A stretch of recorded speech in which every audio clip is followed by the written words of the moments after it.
Hello tout le monde!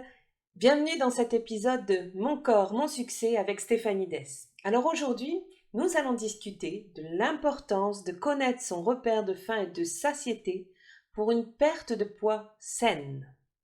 Alors si vous avez déjà essayé de perdre du poids, vous avez peut-être été tenté de suivre un régime strict qui vous a laissé affamé et frustré.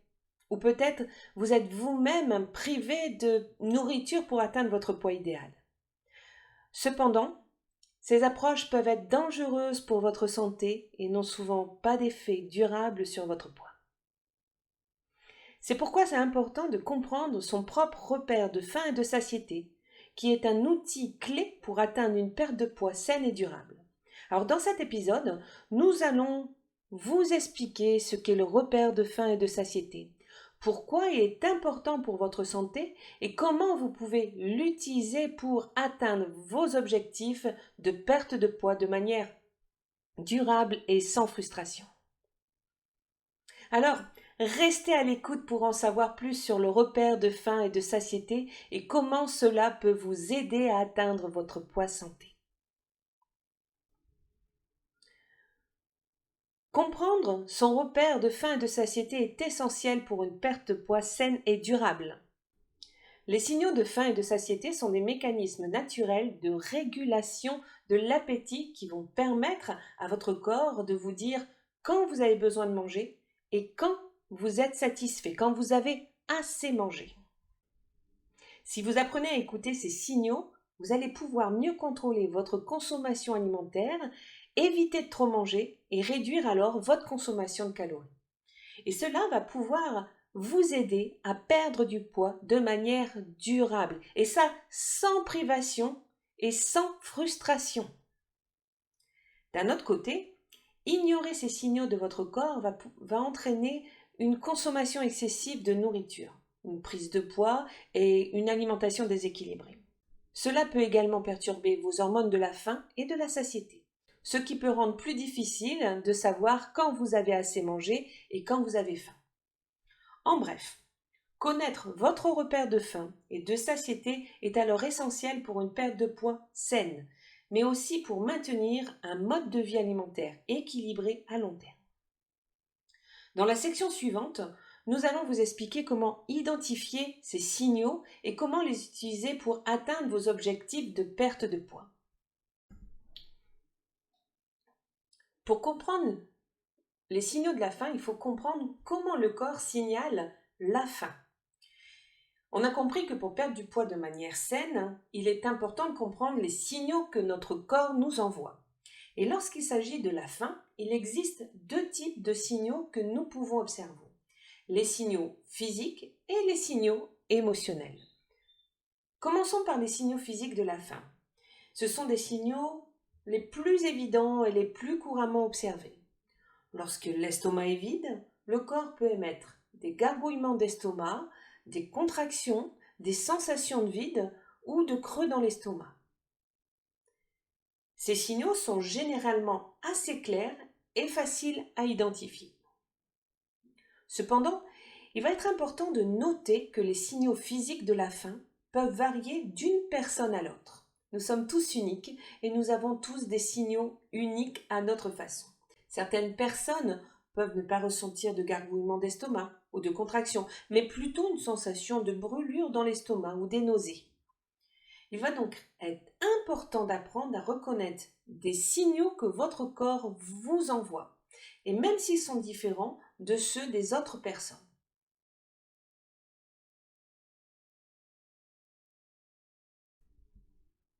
Les signaux émotionnels, eux, sont plus subtils et peuvent être plus difficiles à reconnaître. Par exemple, lorsque nous sommes stressés ou anxieux, nous pouvons ressentir une envie de manger, même si votre estomac n'est pas vide. De même, lorsque nous sommes tristes ou ennuyés, nous pouvons nous tourner vers la nourriture pour nous sentir mieux. Nous l'avons tous vécu plus ou moins fort, hein, et nous savons qu'ils existent, sauf que on n'en prend pas forcément conscience. Et c'est ça en fait qu'il va falloir faire, c'est prendre conscience de savoir si c'est bien une sensation physique ou une sensation de la faim émotionnelle. Et donc c'est important de reconnaître ces signaux émotionnels de la faim et d'apprendre alors à les gérer de manière saine. On va pouvoir utiliser des techniques comme la gestion du stress, les méditations, la respiration profonde ou l'hypnose, ou simplement prendre le temps de faire une activité agréable pour se remonter le moral. Il y a vraiment plein de façons pour gérer tous ces signaux de la faim émotionnelle. En apprenant à écouter les signaux de la faim, tant physiques qu'émotionnels, vous allez pouvoir mieux comprendre les besoins de votre corps et adapter alors votre alimentation en conséquence. Et cela va pouvoir vous aider à atteindre vos objectifs de perte de poids et de manière saine et durable et en évitant les régimes restrictifs et la frustration. Alors maintenant, discutons des signaux de satiété et de la manière dont le corps les signale. La satiété est un sentiment de plénitude qui se produit lorsque nous avons suffisamment mangé pour répondre aux besoins de notre corps. Les signaux de satiété peuvent être physiques et émotionnels également. Alors les signaux physiques de la satiété vont inclure la sensation de plénitude dans l'estomac, la diminution de l'appétit et la lenteur de la mastication. Lorsque nous mangeons, notre estomac se remplit progressivement, ce qui envoie un signal au cerveau pour indiquer qu'il est temps de s'arrêter de manger.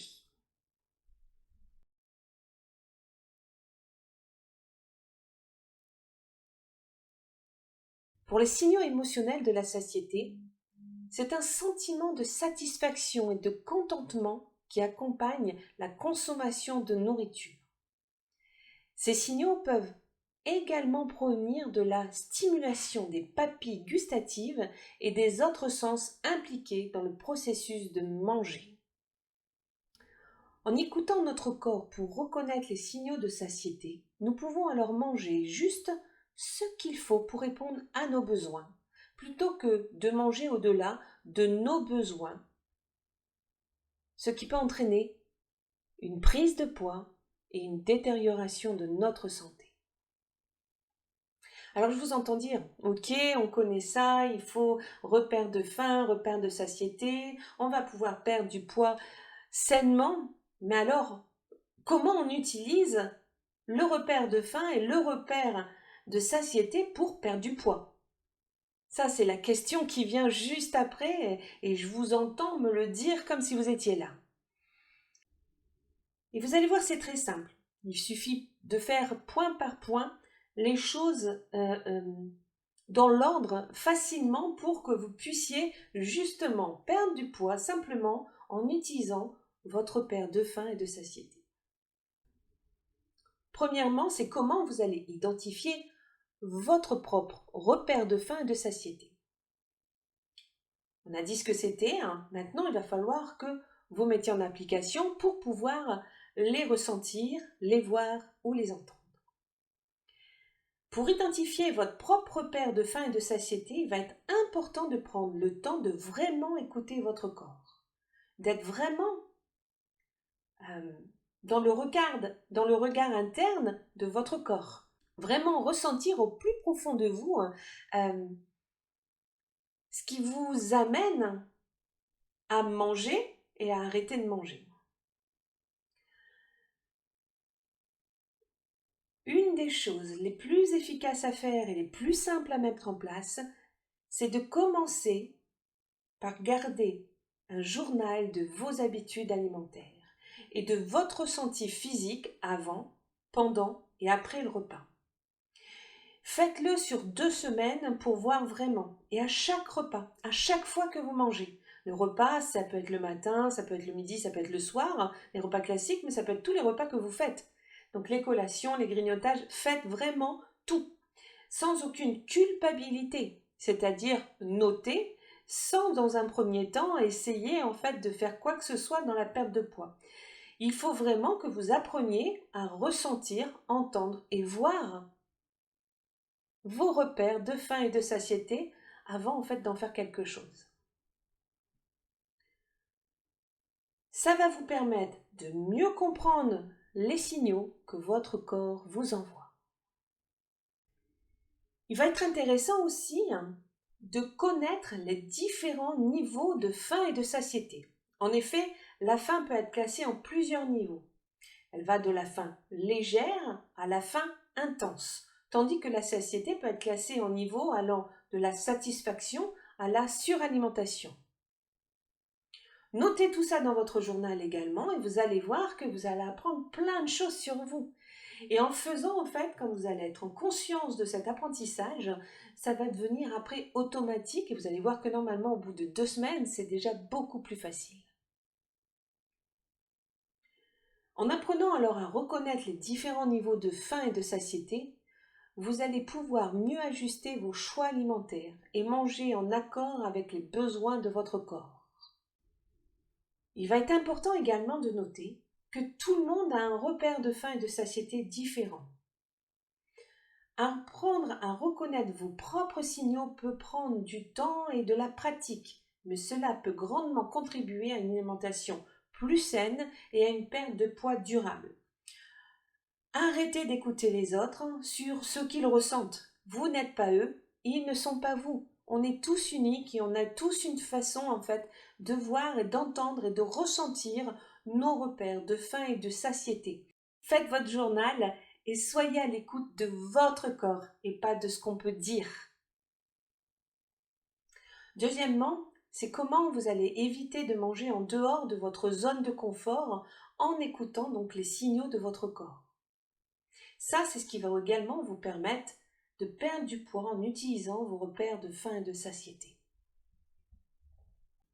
Pour éviter de manger en dehors de vos zones de confort, il va être important d'apprendre à écouter les signaux de votre corps et à respecter vos besoins en matière de nourriture. Donc on a vu qu'avec un journal, donc vous allez apprendre plein de choses. Et donc voici quelques conseils qui vont vous aider à utiliser votre repère de faim et de satiété pour éviter de trop manger ou de manger des aliments qui ne sont pas bons pour vous. Mais tout ça en écoutant, c'est pas parce que c'est un mauvais aliment soi-disant que les autres ils ont dit. Non, c'est par rapport à vous que cet aliment n'est pas bon pour vous. Attention, on est dans l'écoute de son corps à soi uniquement et on arrête d'écouter tout ce qu'on nous dit. Alors, les conseils.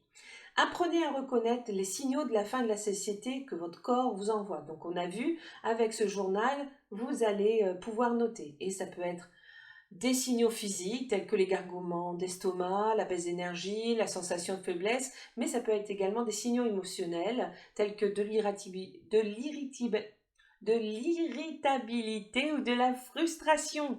Donc toutes les émotions que vous pouvez ressentir également.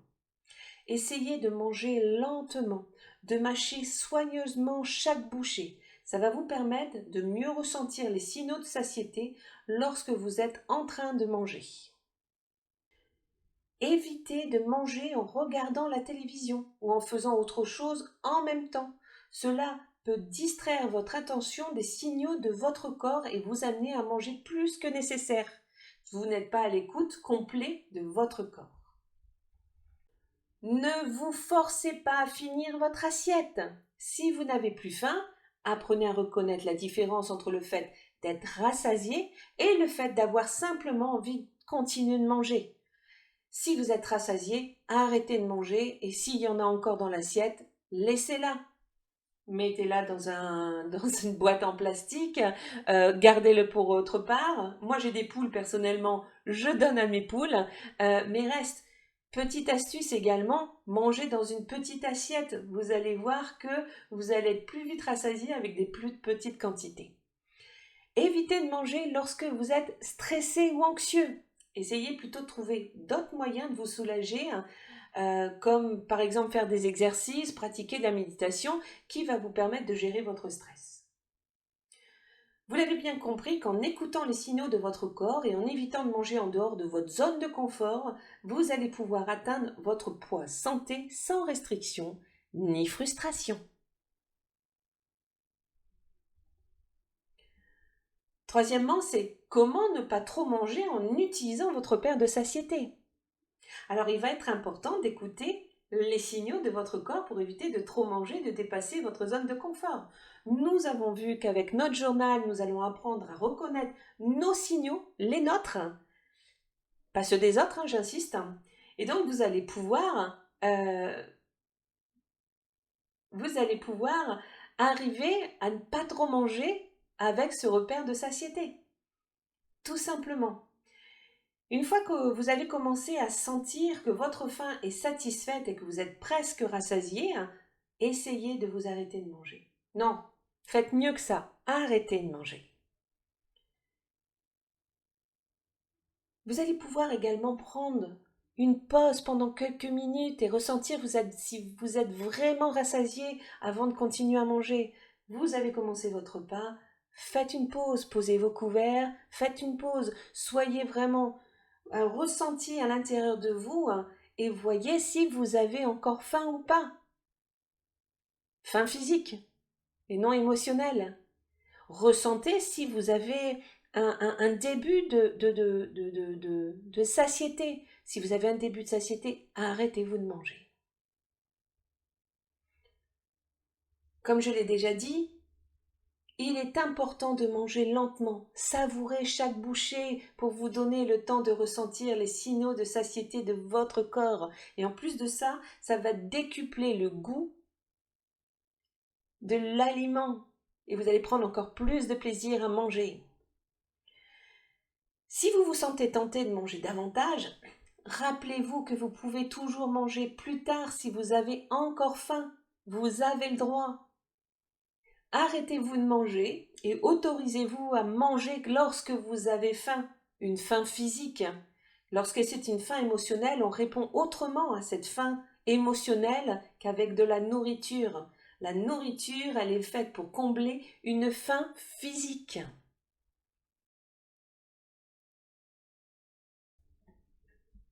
Et voilà, c'est pratiquement la fin. Dans cet épisode, nous avons vu l'importance de connaître son repère de faim et de satiété pour une perte de poids saine. Nous avons expliqué comment le corps signale la faim et la satiété à travers des signaux physiques et émotionnels. Nous avons ensuite donné des conseils pour identifier son propre repère de faim et de satiété et pour l'utiliser afin d'éviter de manger en dehors de cette zone de confort et pas trop manger afin de planifier des repas équilibrés. Je vous encourage à écouter votre corps, à utiliser votre repère de faim et de satiété pour une alimentation saine et équilibrée. Et n'oubliez pas de vous abonner à ma chaîne podcast, donc Mon corps, mon succès avec Stéphanie Dess. Et donnez également votre avis pour m'aider justement à continuer de produire des contenus de qualité. Merci à vous de m'avoir écouté et à très bientôt pour de nouveaux épisodes sur Mon corps, mon succès avec Stéphanie Dess. Bye bye.